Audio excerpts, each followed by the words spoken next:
Hello दोस्तों, आज हम बात करने वाले हैं भारत के सबसे महत्वपूर्ण, सबसे टॉप क्लास 5 फाइटर प्लेन्स के बारे में।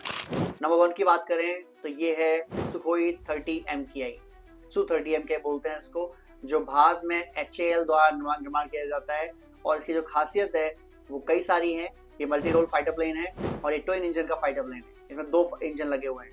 पहली बात, इसमें हवा से हवा मार करने के लिए जो मिसाइल लगी हुई हैं they are R-77 and R-27। उसके अलावा ये हवा जमीन मार कर सकता है और इसके अंदर लगी हुई है ब्रह्मोस और निर्भय जैसी सुपरसोनिक या क्रूज मिसाइल्स। उसके बाद इसमें KH-29 और KH-59 जैसे बॉम्ब्स या जमीन पर हमला करने वाली मिसाइल्स भी हैं।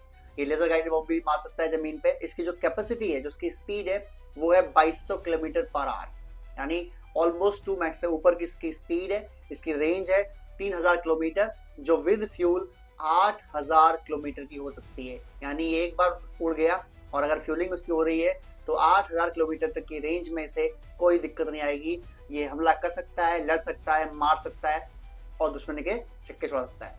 इसमें तकरीबन 60% जो डिज़ाइन, जो टेक्निक्स हैं, जो इक्विपमेंट्स हैं, वो भारतीय हैं और 30 से 40% जो है रशियंस हैं या बाकी देशों के। इसके बाद बात करेंगे राफेल की, जो 4.5 जनरेशन का इस समय हिंदुस्तान का सबसे टॉप नॉच फाइटर प्लेन है या टॉप नॉच जेट है। इसकी जो डिजाइन है वो स्टेल्थ डिजाइन है, जिसकी वजह से इसको रडार में पकड़ पाना लगभग काफी मुश्किल है। ये 4.5 जनरेशन में कहलाता है, यानी 5th generation is just below. उसके बाद इसकी जो रेंज है, वो रेंज की बात करें तो 3700 किलोमीटर की रेंज है। एक बार उड़ने के बाद 3700 किलोमीटर ये मार कर सकता है और विद रिफ्यूलिंग, क्योंकि रिफ्यूलिंग इसके अंदर भी पॉसिबल है, ये भी लगभग 8000 से 8500 किलोमीटर तक लड़ाई कर सकता है। इसके बाद बात करें इसकी स्पीड तो तकरीबन 1950 किलोमीटर की इसकी स्पीड है पर आवर की। जो इसकी ऊंचाई जा सकता है वो है 50,000 फीट तक जा सकता है ये, और इसकी मैन्योवर कैपेसिटी बहुत बढ़िया है। इसके अलावा इसमें हवा से हवा मार करने के लिए मिटियोर मिसाइल लगी है, जो दुनिया की बेहतरीन मिसाइल है, जो 150 किलोमीटर दूर से ही फाइटर प्लेन को मार सकती है। इसके अलावा इसमें अगर बात करें जमीन पर मार करने के लिए तो इसमें हैमर मिसाइल लगी हुई है। ये लेजर गाइडेड बॉम्ब भी मार सकता है। इसके अलावा इसमें जो मीका तोप है वो लगी हुई है, मीका मिसाइल भी लगी हुई है इसके अंदर, तो ये गन शिप से भी बहुत फायरिंग कर सकता है या चीजें कर सकता है। और ये दुश्मनों को इलेक्ट्रॉनिक वॉरफेयर मारने की भी क्षमता रखता है। इसके बाद बात करेंगे हमारे भारतीय 100% स्वदेशी टेक्निक से बने तेजस के बारे में। तेजस जो फाइटर प्लेन है, इसका MK1 वर्जन लॉन्च हो चुका है, MK1A ऑलरेडी लॉन्च्ड है। MKA वर्जन और उसमें थोड़ी वैरायटी के साथ आने वाला भी है, और ऐसा मानते हैं कि जब ये MK2 बन जाएगा तो कुछ चीज़ों में ये राफेल से भी आगे निकल जाएगा।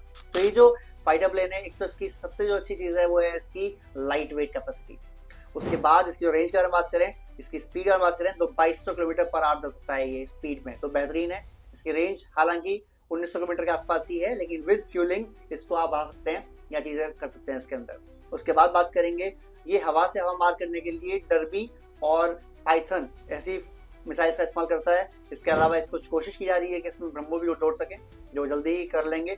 हवा से जमीन मार करने के लिए इसके पास लेजर गाइडेड बॉम्ब भी है और ये बेहतरीन मिसाइल टेक्निक से जुड़ा हुआ है। हल्का होने के लिए की वजह से इसका जो रख रखाव है वो काफ़ी आसान है, मेंटेनेंस काफ़ी कम है और इंडिया बनता है, तो फ्यूचर में प्रोडक्शन बढ़ाना घटाना तो हमारे हाथ में है, कोई दिक्कत नहीं। उसके बाद बात करें मिराज 2000 की, इसके बारे में कैसे भूल सकते हैं। आपको पता होगा जब बालाकोट पे स्ट्राइक की थी पाकिस्तान को, जब मारा था हमने बालाकोट के अंदर, तो सबसे जो हमला करने में सबसे आगे थे वो थे मिराज 2000। इनकी जो खासियत है वो इनकी स्पीड 2300 से ऊपर किलोमीटर की पर आवर की इनकी स्पीड है, और ये रेंज है इनकी तकरीबन 1550 किलोमीटर, जो अगेन इंक्रीज की जा सकती है इफ रिक्वायर्ड। इनकी जो ऊंचाई की कैपेसिटी है वो है तकरीबन 60,000 मीटर की ऊंचाई पड़ सकता है ये, या फीट तक जा सकता है ये। इसके बाद इसमें जो खास बात है वो है ये लॉन्च कर सकता है लेजर गाइडेड बॉम्ब्स, जो इसने बालाकोट पे मारे थे, जहां इसने पाकिस्तान के छक्के छुड़ाए थे इसमें। उसके बाद हवा से हवा मार करने के लिए इसमें लगी हुई है मीका मिसाइल्स, जो राफेल में भी यूज होती हैं, जो आज की डेट में हम तेजस में यूज करने लग गए हैं, वो लगी हुई हैं। और हवा जमीन मार करने के लिए ये लेजर गाइडेड बॉम्ब या फिर हैमर मिसाइल का भी इस्तेमाल कर सकता है। इसके बाद जो सबसे इसकी अच्छी बात है वो है इसका सटीक निशाना। उसके बाद है MiG-29 बाद में अपग्रेड भी किया गया है। ये भारत का पहला सुपरसोनिक फाइटर प्लेन था, और इस फाइटर प्लेन को अगेन रशिया की कंपनी मिग बनाती है या मिखोयान बनाती है। ये जो इसकी स्पीड है वो 2400 किलोमीटर है पर आवर। इसकी जो रेंज है 1500 किलोमीटर है और with fuelling capacity it can go up to 2100 kilometres. उसके बाद इसकी जो अधिकतम ऊंचाई जा सकता है दैट इज 59,000, लगभग 59,000 किलोमीटर के फीट तक जा सकता है ये। और उसके बाद इसमें जो वेपन्स हैं हवा से हवा मार करने के लिए सेम है सुखोई R-77 एंड R-27। उसके बाद बम में रॉकेट चला सकता है ये।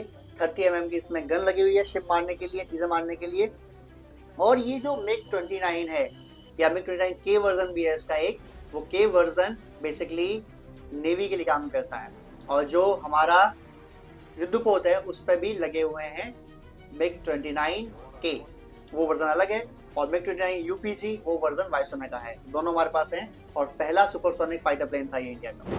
दोस्तों आपको क्या लगता है, क्या हमें अब फाइटर प्लेन 5th जनरेशन के ऊपर परचेसिंग कर लेनी चाहिए या हमें अपना जो एमका बना रहे हैं 5.5 जनरेशन का, हमें उस पर ही काम करते रहना चाहिए? हमारा तेजस MK2 तो आने ही वाला है 2028 में, जो कि राफेल की टक्कर का होगा और कुछ चीजों में राफेल से बढ़िया होगा, बेहतर होगा। तो आप ही क्या राय है हमें 5th जनरेशन फाइटर प्लेन के बारे में? कौन सा फाइटर प्लेन चुनना चाहिए, Su-57 या F-35 लाइटनिंग या 2? मैंने इसके ऊपर ऑलरेडी एक वीडियो बना रखा है, अगर चाहें तो वो वीडियो जाकर देख सकते हैं। अगर आपको अच्छा लगे कोई शेयरिंग करें, कमेंट करें, कोई बात बताना चाहे तो बता सकते हैं। जय हिंद दोस्तों।